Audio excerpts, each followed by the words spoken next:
Bonjour à toutes et à tous, ravi de vous retrouver dans Smart Food, votre rendez-vous consacré à la transition alimentaire. L'évolution de nos habitudes alimentaires vous intéresse. Nous aussi, chaque semaine sur Bismart, je vous propose une analyse, un décryptage des tendances, des innovations, des enjeux en matière de production et de consommation. Aujourd'hui, dans notre rubrique à la carte, rencontre avec Dominique Chargé. Il est le président de la coopération agricole. La coopération agricole, c'est près de 2300 entreprises coopératives agricoles et alimentaires. Avec Dominique Chargé, nous reviendrons sur les contours de ce modèle coopératif, mais aussi et même assez largement sur la question de la rémunération des agriculteurs. Egalim 2, à quand une rémunération plus juste? Quand et comment? C'est ce que nous verrons dans quelques instants avec mon invité. Et puis dans notre rubrique Nouvelles recettes, du goût et de la tradition avec cette institution 100% lyonnaise. Depuis 60 ans, elle ravit le palais des amateurs d'andouillettes, de pâté en croûte, de terrines et autres délices charcutiers. Découverte de la charcuterie Bobos, c'est son nom. Elle est née dans le Beaujolais. Ce sera en seconde partie d'émission. Voilà, vous avez le menu de la semaine. Smart Food, c'est parti.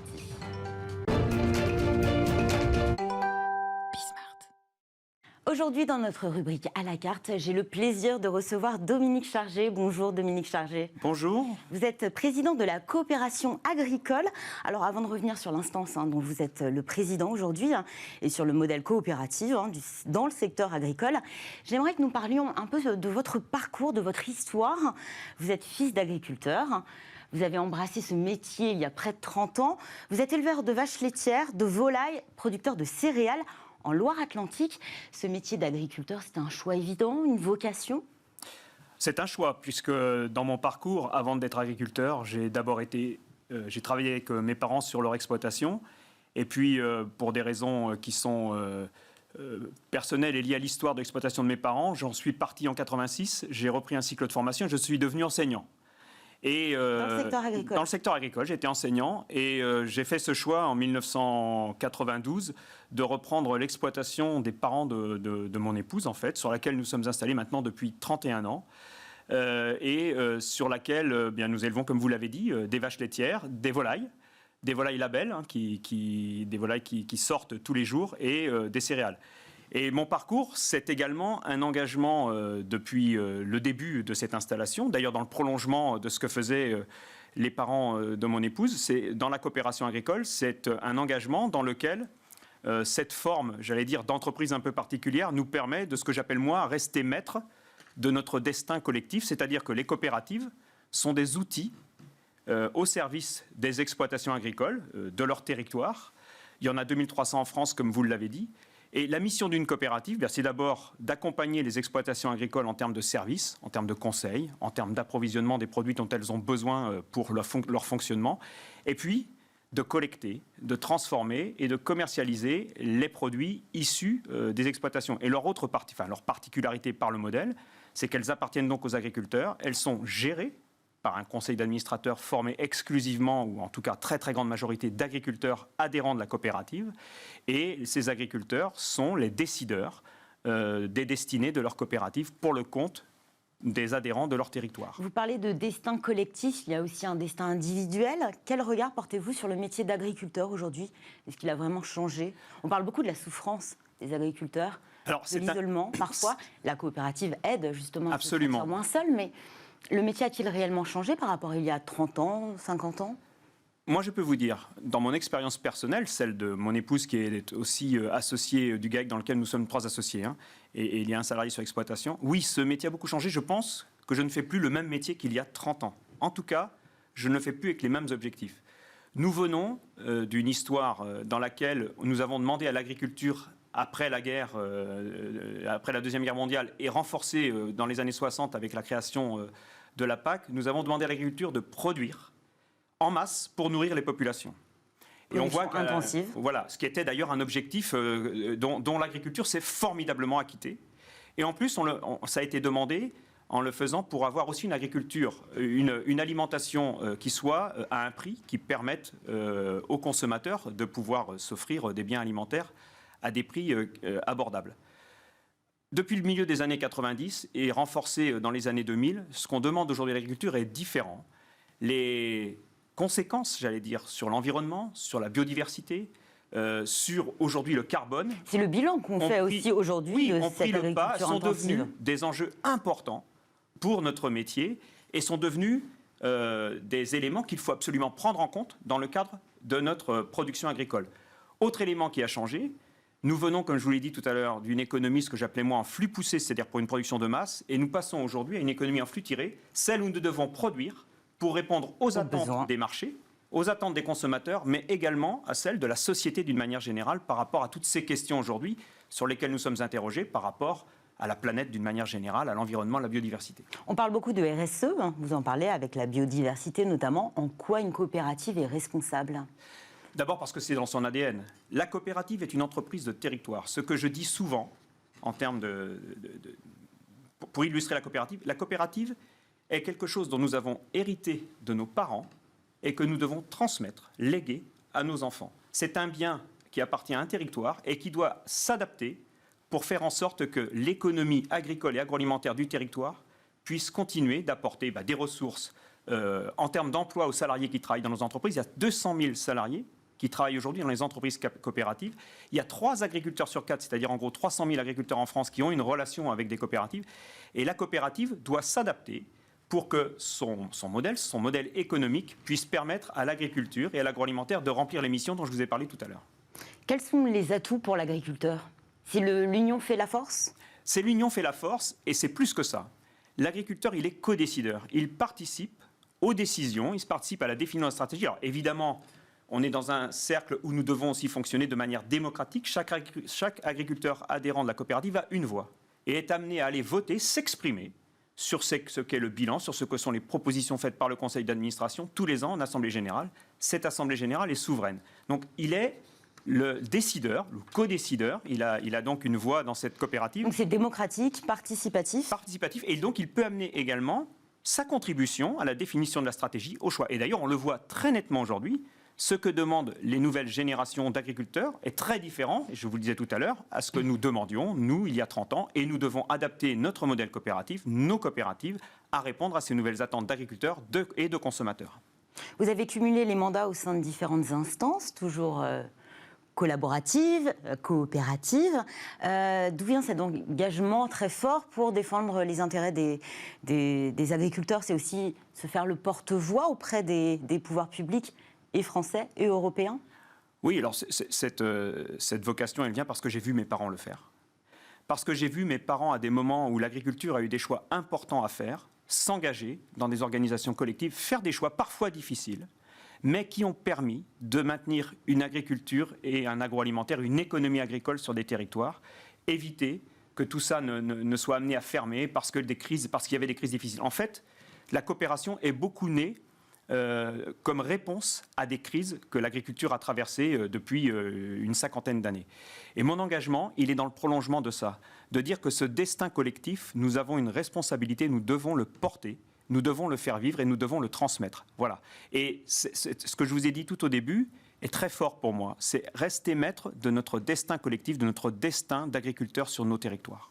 Vous parlez de crise. Est-ce que dans ce contexte, avec une flambée des prix des matières premières agricoles, est-ce qu'on peut parler de crise agricole actuellement ? En tout cas, c'est un des facteurs qui est un facteur important aujourd'hui dans ce que sont les défis que nous avons à relever, celui de la fluctuation des matières premières. Cette fluctuation, elle a 2 origines principales actuellement qui se télescopent. C'est celle d'abord de la reprise mondiale, qui fait qu'il y a énormément de demandes des pays qui sont importateurs, notamment la Chine. Russie, la Chine, notamment la Chine. La Russie, les moins pour d'autres raisons, mais notamment la Chine, l'Asie d'une manière générale, qui est fortement demandeuse de produits de matières premières agricoles, mais également d'énergie. Et de matières premières qui servent à la construction de nos outils, que sont l'acier, le bois notamment, et qui ont énormément flambé.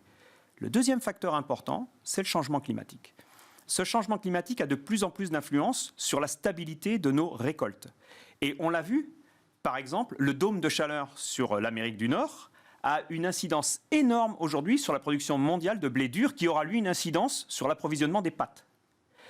Et en France, on l'a vu cette année, il y a eu le gel au mois d'avril, un gel tardif qui a handicapé, j'allais dire, et même détruit certaines récoltes en vigne et en arboriculture.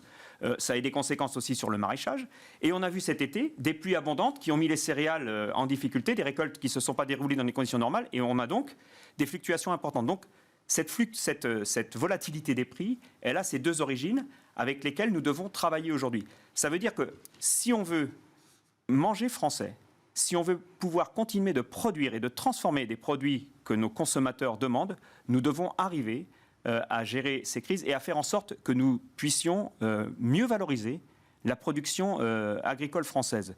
La conséquence de tout ça... Parce que la conséquence, c'est la hausse des coûts de production, donc l'impact, il est majeur sur l'activité agricole. Absolument. L'un des défis que nous avons à relever aujourd'hui, c'est celui de la hausse des coûts de production liés aux augmentations de ces matières premières. Et là, il impacte directement l'agriculteur. L'agriculteur. Et donc, notre défi aujourd'hui, c'est d'arriver à passer ces hausses vers nos clients, que sont notamment la distribution, mais que sont aussi la restauration hors domicile et que sont l'industrie agroalimentaire d'une manière générale, et évidemment quelques exportations aussi sur des produits que les consommateurs internationaux demandent. À qui profite la hausse des prix? Est-ce qu'elle profite à quelqu'un? Je pense qu'elle ne profite à personne et qu'elle est subie par tout le monde. Alors effectivement, pour les agriculteurs qui sont aujourd'hui producteurs de céréales, avoir une amélioration de leur prix va être une excellente chose, puisque je vous l'ai dit, ils ont fait des récoltes dans des conditions difficiles et que donc l'amélioration du prix ne pourra être qu'une juste compensation.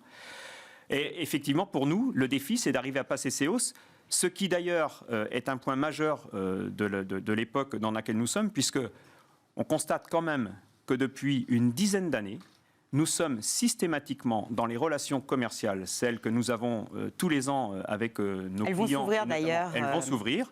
On est en période, j'allais dire, on est en round d'observation, mais elles ont systématiquement conduit à des déflations, à des baisses de prix. Nous avons perdu pratiquement 6% de valeur, de prix, depuis 2013 sur les relations commerciales dans Cette guerre des prix, elle est systémique. Là, on a effectivement ces négociations commerciales entre grandes surfaces et fournisseurs qui vont s'ouvrir. Elles vont durer jusqu'au mois de mars. Elles fixent les prix pour 2022. À quoi s'attendre dans un tel contexte? Alors, je pense que nous sommes dans un contexte que nous n'avons jamais connu en termes de conjonction, j'allais dire, de hausse, à la fois sur les matières premières, mais aussi sur les autres facteurs de production. Donc nous devons absolument travailler, c'était d'ailleurs l'objet de la loi Egalim 2, sur une meilleure revalorisation de la production agricole et du revenu des agriculteurs. Alors, avant de parler d'Egalim 2, il y a eu Egalim. Il y a eu Egalim 1. Voté il y a 3 ans, oui. De l'aveu même du ministre de l'Agriculture, Julien Denormandie, à son arrivée au ministère. Il disait que cette loi n'était pas allée assez loin. À quoi s'attendre avec Egalim 2? Elle avait justement pour but, notamment, d'assurer une meilleure rémunération de l'agriculteur. Je pense que le constat... Elle n'a pas rempli sa mission, de l'aveu de tous. Absolument. Je pense que tout le monde partage ce que sont les objectifs des deux lois Egalim, qui est celui d'avoir une meilleure valorisation de la production agricole et une meilleure répartition aussi sur la chaîne. Une amélioration du revenu des agriculteurs. En revanche, ce que je tiens à vous dire avant, c'est que les agriculteurs sont d'abord des entrepreneurs. Qu'en cela, leur rémunération, elle est faite du choix qu'ils ont fait dans leurs exploitations, de ce que sont la différence entre leurs charges et leurs produits, et qu'ils valorisent l'ensemble de leur production sur tous les marchés. Donc, ce dont on parle, en général, à travers ces lois, ne concerne que le marché de la grande distribution française et que ça ne représente qu'à peu près la moitié de la valorisation de la production agricole française. Le reste, c'est la restauration hors domicile et ce sont les autres marchés. Sur cette loi Egalim, aujourd'hui, en fait, effectivement, la première loi n'a pas rempli son objectif parce que le ministre l'a constaté, et je lui avais d'ailleurs soumis dès le mois de juillet dernier, enfin 2020, à son arrivée.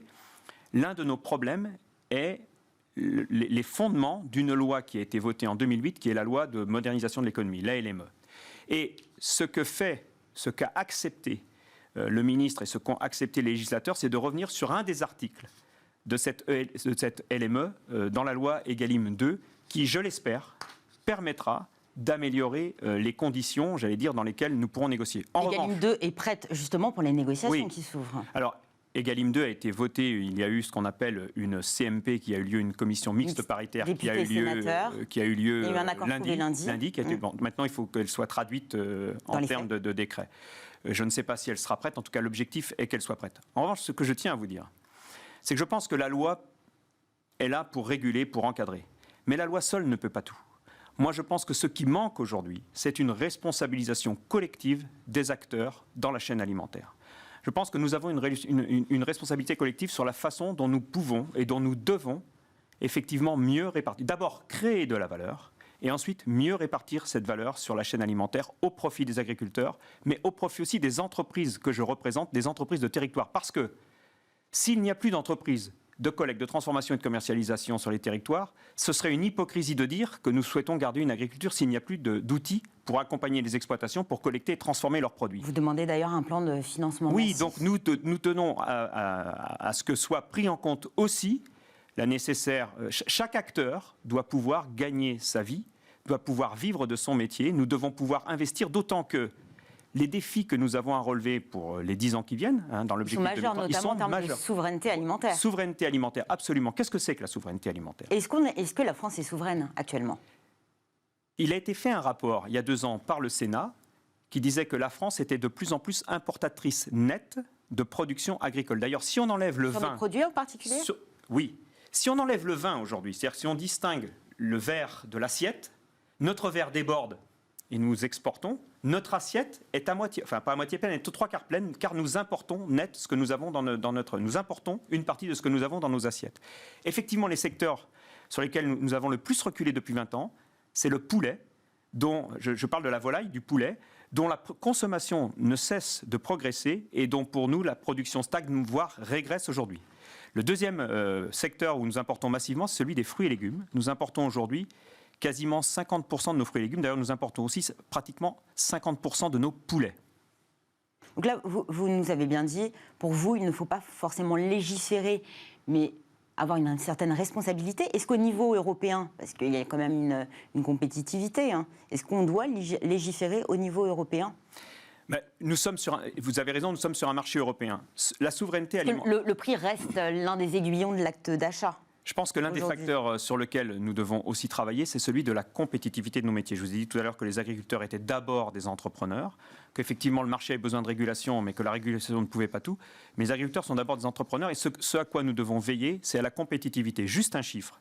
Nous avions constaté dans un diagnostic que nous avions fait pour le compte du pacte productif lancé par Bruno Le Maire en 2019, qui a été transformé en plan de relance en 2020 et on comprend pourquoi.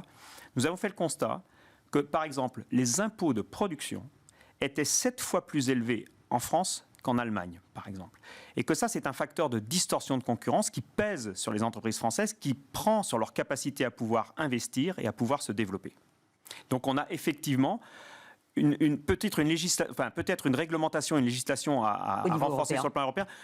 L'agriculture est la seule, production qui est intégrée aujourd'hui en Europe et je pense que c'est une bonne chose. Nous pensons que c'est une bonne chose, nous souhaitons pouvoir la maintenir. En revanche, ce que nous constatons aujourd'hui, c'est que nous avons une forme de renationalisation, c'est-à-dire finalement de redéfinition nationale de ce que sont les enjeux stratégiques agricoles et alimentaires. Nous pensons que nous doivent se décliner à l'échelle européenne et que l'Europe doit faire en sorte que nous n'ayons pas de distorsion de concurrence entre les différents pays européens, ce qui n'est pas le cas aujourd'hui et ce qui d'ailleurs s'est considérablement accentué sur, on va dire, les 2 ou 3 dernières périodes PAC.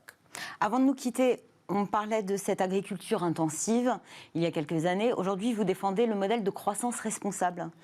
Oui, absolument. Ce que je vous ai dit tout à l'heure par rapport à la souveraineté alimentaire, c'est que notre mission était de nourrir les hommes et les femmes de tous les territoires de France, quel que soit d'ailleurs leur choix de consommation et leur mode de consommation. On voit que les modes de consommation évoluent. Vous le mettiez en évidence, la France recule, nous avons mis en évidence, la France recule sur un certain nombre de ses positions stratégiques en termes de production agricole. Nous souhaitons que nous puissions avoir, en termes de stratégie sur cette souveraineté alimentaire, une croissance responsable qui nous permette de pouvoir reconquérir des parts de marché sur lesquelles nous avons reculé pour que nous puissions continuer de produire et de consommer français, puisque c'est le choix qui est fait aujourd'hui par le citoyen et le consommateur. Et notre responsabilité va jusqu'à penser que demain, plus 3 milliards d'habitants sur la planète nous donne aussi une responsabilité en termes de capacité à nourrir l'ensemble de ces populations et que nous n'avons pas le droit d'avoir dans les stratégies, en tout cas les objectifs qui sont fixés aujourd'hui en termes de réponse aux enjeux climatiques, de décarbonation, d'agriculture écologiquement intensive, en tout cas de modification de nos pratiques en termes de solutions alternatives à l'utilisation d'intrants chimiques, nous ne pouvons pas le faire avec un objectif de décroissance. Nous devons le faire en maintenant notre capacité de production et d'ailleurs même en la développant sur certains secteurs. Merci beaucoup Dominique Chargé. Je le rappelle, vous êtes président de la coopération agricole. Merci d'être venu sur notre plateau. Tout de suite, nous partons à la découverte d'une véritable institution, une institution lyonnaise, une maison spécialisée dans les produits charcutiers, fondée il y a tout juste 60 ans. Rencontre avec Bobos, c'est son nom, une charcuterie emblématique et c'est surtout une rencontre avec celui qui vient d'en reprendre les rênes. Restez avec nous, c'est notre nouvelle recette de la semaine.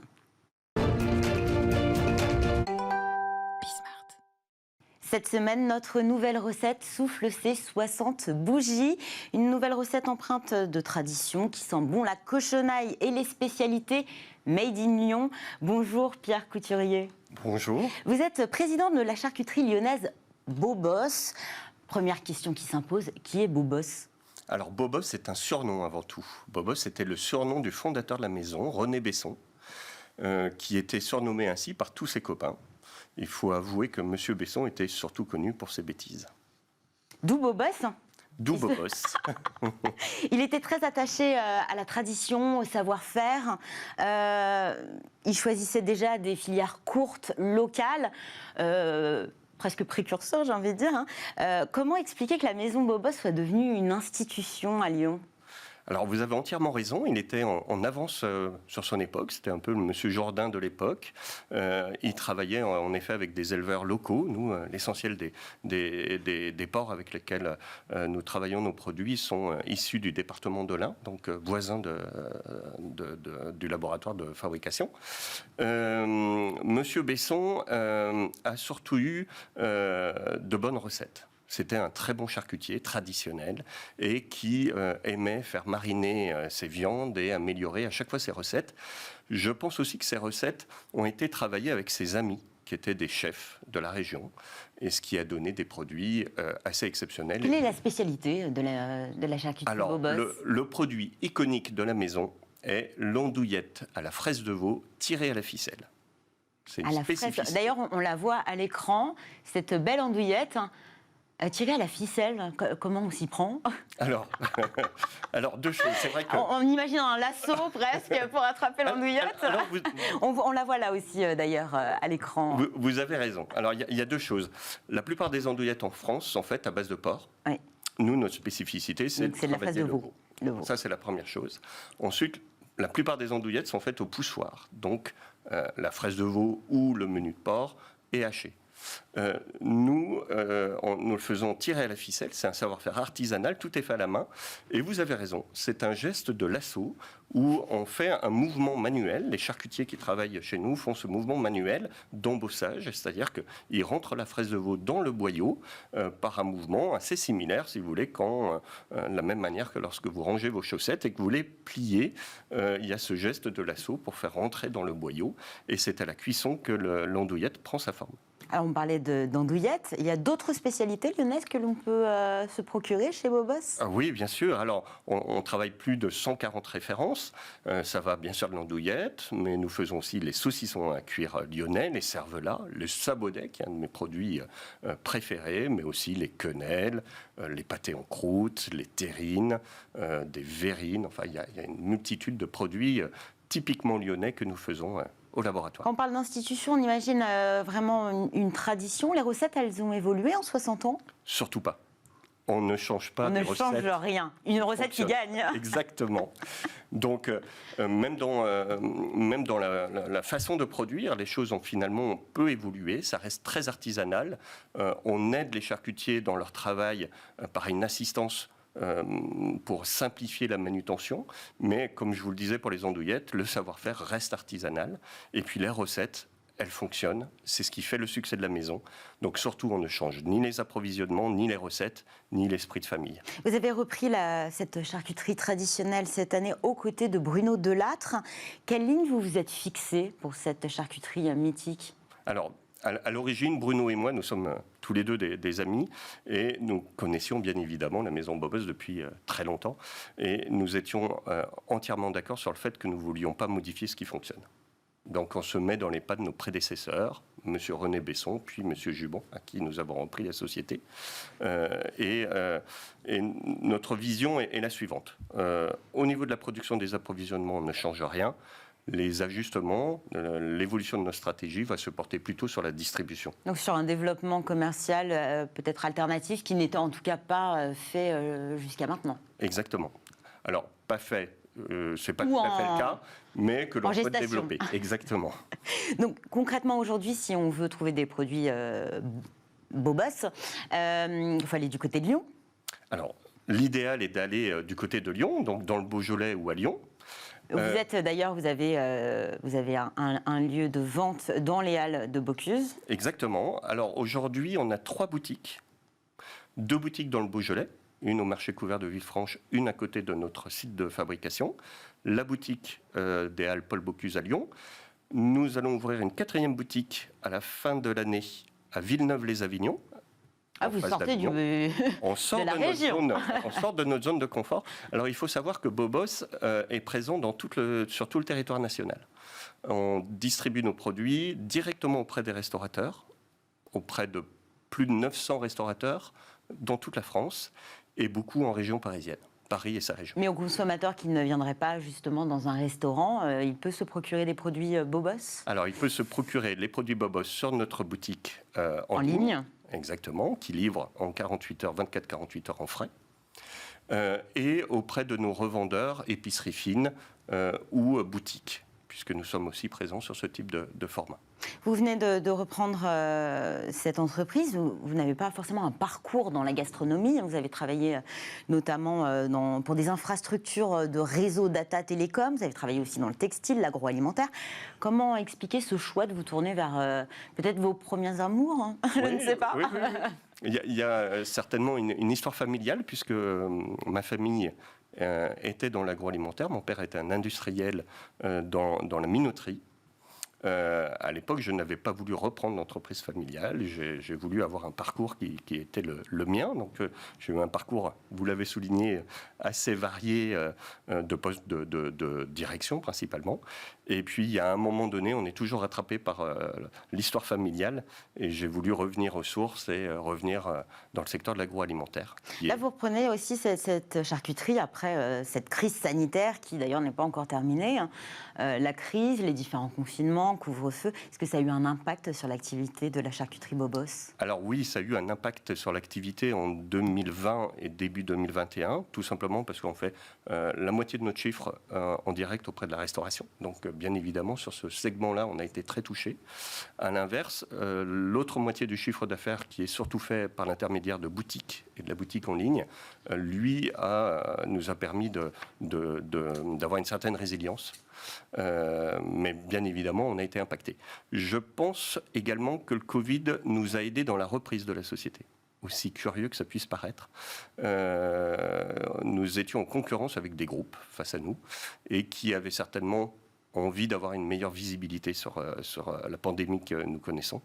Alors que mon associé et moi, nous étions déterminés. C'était une affaire de passion. Donc, je pense qu'on l'a emporté grâce à ça. Merci Pierre Couturier. Je le rappelle, vous êtes président de la charcuterie lyonnaise Bobos.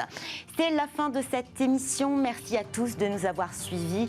Merci à Mani à la réalisation, à Saïd au son, à Caroline qui m'a aidé à préparer cette émission. Merci également à Louison. Je vous donne rendez-vous la semaine prochaine sur Bismart pour un nouveau rendez-vous de Smart Food. Bonne journée et bon week-end.